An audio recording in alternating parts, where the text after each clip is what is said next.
भिवंडी तालुक्यातील ग्रुप ग्रामपंचायत दोहोळेचे माजी उपसरपंच तथा विद्यमान सदस्य माननीय श्री शुद्धोधन रेणुका अशोक जाधव यांच्या वाढदिवसानिमित्त गावात विविध सामाजिक उपक्रमांचे आयोजन करण्यात आले।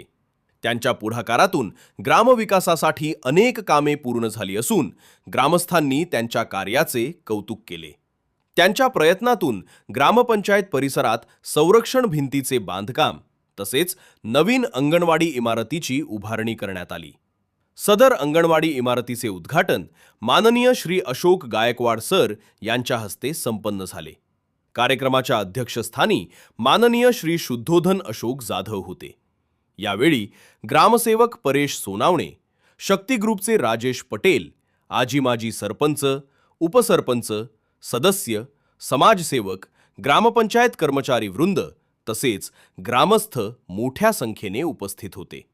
या कामांमुळे गावातील नागरिकांना आणि लहान मुलांना सुरक्षित व चांगल्या सुविधा उपलब्ध झाल्या आहेत। वाढदिवसानिमित्त अनेक मान्यवर, ग्रामस्थ, कार्यकर्ते आणि मित्रपरिवार यांनी माननीय श्री शुद्धोधन अशोक जाधव यांना वाढदिवसाच्या हार्दिक शुभेच्छा देत त्यांच्या पुढील सामाजिक व विकासात्मक कार्यासाठी सदिच्छा व्यक्त केल्या। गावाच्या सर्वांगीण विकासासाठी त्यांनी केलेल्या योगदानाबद्दल ग्रामस्थांनी त्यांचा गौरव केला।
गायकवाड सर हौशी शिक्षक, माझे काका सन्माननीय जगदीश जाधव इथे मुख्याध्यापक ऍक्टिव्हिटी 0।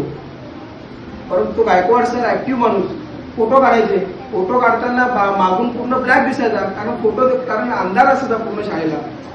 अशा वेळेला या शाळेला मी शब्द दिला की सन्माननीय रेश्मा मगर, सन्माननीय विजय आरग आणि शुद्धोधन जाधव यांच्या कारकिर्दीमध्ये या शाळेचं उद्घाटन होणार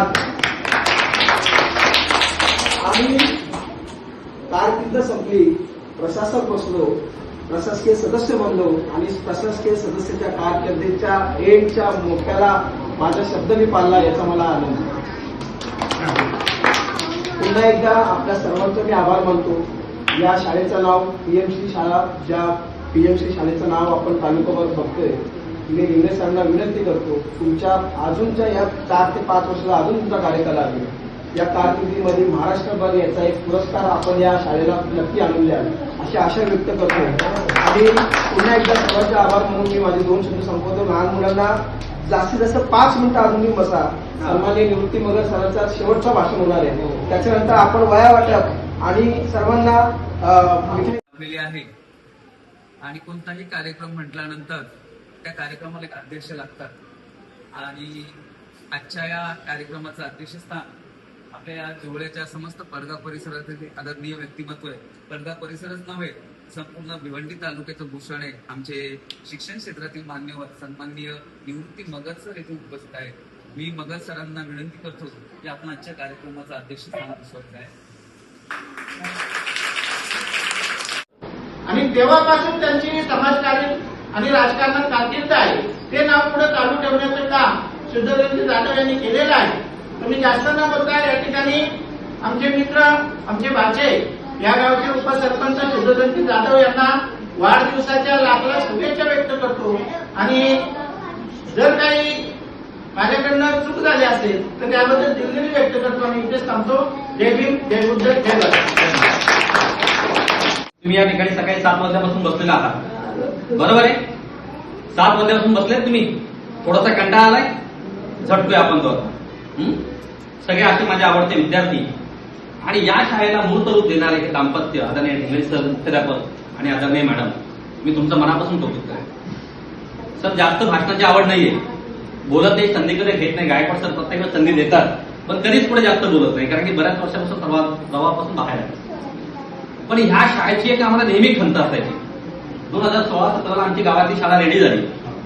त्या शाळेनंतर इथे ना आम्ही शाळेमध्ये जेव्हा एका कार्यक्रमाला आलो होतो त्या दिवशी बघितले इथे पत्रे जीर्ण झाले होते, पाईप चढले होते, लोखंडी शाळा अशा पूर्ण बेंड झाल्या होत्या. आणि इथे मुख्याध्यापक त्या मॅडम होत्या. सर तुमच्या विकोड्यातल्या एक मॅडम होत्या. त्या मॅडम असल्या कारण त्या मॅडमनी मला सांगितलं, सर आमच्या शाळेला निधी मिळत नाही, तुम्ही ही शाळा आम्हाला कमीत कमी पत्रे तरी टाकून द्या. मी म्हटलं मॅडम आमचे प्रयत्न चालू आहेत, आम्ही नवीन शाळा इमारत बांधण्यासाठी. आणि त्यावेळेस 2017 आदरणीय गोपीनाथ पवारांचे पुत्र सुभाषदादा पवार हे शिक्षणाधिकारी होते, शिक्षण सभापती होते. आम्ही यांच्याकडे प्रस्ताव घेऊन गेलो. कंटिन्यू मॅडम 3 वर्ष आम्ही कंटिन्यू प्रस्ताव घेऊन गेलो सर, परंतु त्यांनी कधी शाळा मंजूर केली नाही. जी शाळा मोडेल पडेल. आता ह्या भीतीपोटे आम्ही काय केलं, मॅडमला सांगितलं मॅडम जर तुम्ही खंबीर असाल तर ही शाळा आम्ही फक्त पत्रे तरी चेंज करून देतो, थोडीशी तिची हाईट करू आपण. आणि त्या मोडकळी शाळेला आम्ही मॅडमची सहमती, कुठल्याही अधिकाऱ्याची परवानगी न घेता, ग्रामपंचायतची नाही, कुठल्याही अधिकाऱ्याची नाही, आणि आम्ही पत्रे काढले, शाळेचे पाईप तोडले, कारण की तुटणारच होती शाळा. वर्गात त्या ठिकाणी 110-109 मुलं काहीतरी बसायचे, एकच वर्ग खोली, तिथे एक छोटीशी वर्ग खोली, आणि त्या मुलांच्या जीवाशी खेळण्याचा एवढं धाडस आमच्यात नव्हतं. मग आम्ही ती शाळा मोडली डायरेक्ट, सुट्टीच्या काळामध्ये मोडली, आणि 8 दिवसाच्या आतमध्ये नवीन शेड टाकला, नवीन पत्रे टाकले, आणि ती काहीतरी 4-5 वर्ष आम्हाला चालली. अदरवाईज त्या शाळेमध्ये सर खरंच असे कोंदट वातावरण बसणं आणि त्या वातावरणात मुलं घडवणं हे सहज शक्य नव्हतं. त्याच्यानंतर इथं तुमची ते आणखी एक वेगळे काहीतरी ते सगळे बेंचेस, सगळे खेळाचं साहित्य, त्यामध्ये एकच वर्ग खोली, त्यात एवढं सगळं साहित्य आणि 100 मुलं, एवढ्या वाईट अवस्थेमध्ये ही मुलं शिकत होती. एक छोटीशी म्हण आहे, आपले जे शिक्षण तज्ञ आहेत अरिस्टॉटल यांनी म्हटलंय, निरोगी वातावरणामध्ये निरोगी मन तयार होतं. आजचं जे वातावरण आहे सर, आजचं वातावरण या ठिकाणी आल्यानंतर आम्हालाही वाटलं की 1 तास बसावं. 1 तासामध्ये तर 1 सेकंद सुद्धा असं वाटलं नाही की मी बाजूला जावं. बाहेरचं वातावरण असे ते प्रफुल्लित आहे, वर्गातलं वातावरण प्रफुल्लित आहे, ज्या ठिकाणी बसतो मोकळ्या वातावरण मुलं शिकते. त्याच्यानंतर तुमच्याकडे आता वर्गसंख्या कमी आहे, आता तुम्ही म्हणे 60 आहे, त्या 60 वर्ग खोल्या 3 वर्ग खोल्या जातात मुलांसाठी. अतिशय सुसज्ज वर्ग खोल्या, आणि तुमच्यासारखे जे शिक्षक लाभले हे आमचं सर्वांचं परम भाग्य आहे.